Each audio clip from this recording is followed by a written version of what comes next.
Hi, this is Jeff Mapes, senior political reporter at the Oregonian, back with you. I have Noelle Crombie with me here, here to talk about the victory of the marijuana legalization measure.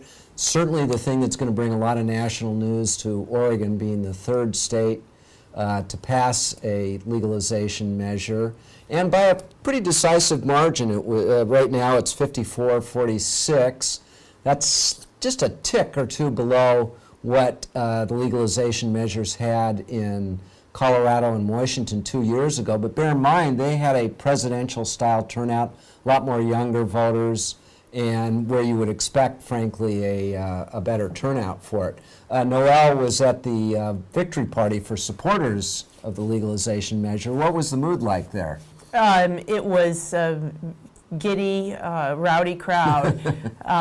People were very happy. Even coming into the event, and there's been some uncertainty given the polls showing that the measure was going to be very close.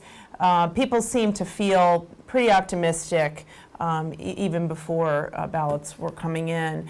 And then as the numbers were showing up on the screen at the event space, the crowd was increasingly just ecstatic, pretty much.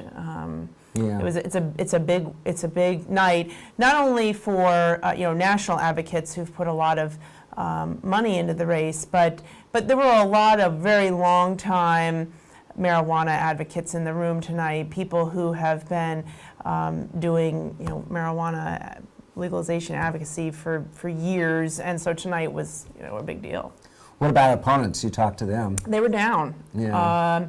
No, they weren't surprised, but I talked to Josh Markey, who we've both spoken to at length about marijuana, and he was not surprised, but said that Oregonians will be surprised, really, to see how little effect this has in terms of law enforcement, that this has been a low priority for law enforcement, and it will now essentially be crossed off law enforcement's list. Yeah.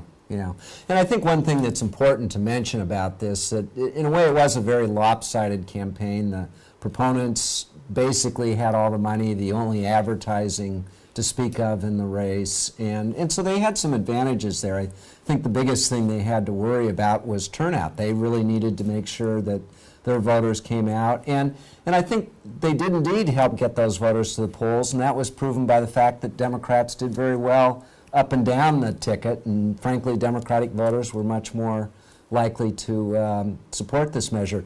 Now, here's the big thing, though. Tell us what happens next. Can people start lighting up Wednesday morning, or? No, actually, they can't. So the changes to the criminal statute won't take effect until the middle of 2015. So really, nothing changes on Wednesday. You're still, possession of less than an ounce will be treated as a violation, and you've got to wait until next year to have a home grow and to be able to possess the amounts that are laid out in 91, which, as we've written, they're generous. What do you think are the big issues they're going to have to work out now? I mean, we're going to have the Oregon Liquor Control Commission regulating production and sale of this drug. Give us just a quick sense of some of the big things that we really still have to work out.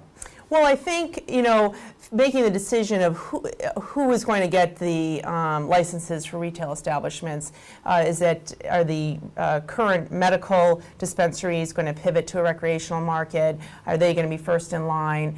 How are they going to factor into to the recreational industry? OLCC is going to have a long list of issues that they're going to need to address, not the least of which is infused products, which have been a problem or made headlines in Colorado. By infused, explain a little bit what those are.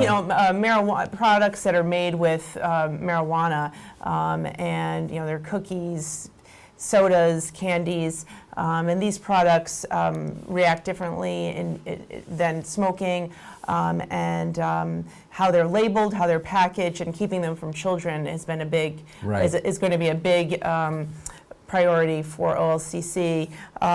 So, I mean, I think that, and advertising also, how will that play out?